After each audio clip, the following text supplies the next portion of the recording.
నమస్తే, మీరు చూస్తున్నవి మీ ETV for you కార్యక్రమాలు. భద్రాద్రి కొత్తగూడెం జిల్లాలో జరిగిన వార్తా విశేషాలు ఇప్పుడు చూద్దాం.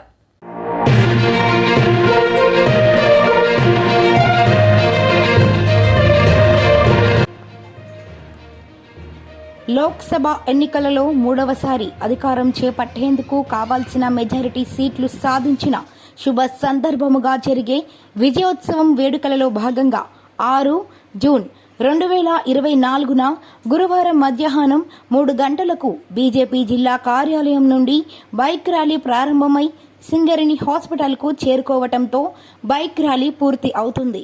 కావున కొత్తగూడెం అసెంబ్లీ పరిధిలోని పార్టీ నాయకులు, కార్యకర్తలు, సానుభూతి పరులు అందరూ అధిక సంఖ్యలో సకాలంలో పాల్గొని విజయవంతం చేయాలని బీజేపీ భద్రాద్రి కొత్తగూడెం జిల్లా అధ్యక్షులు కేవీ రంగాకిరణ్ ఒక ప్రకటనలో తెలిపారు.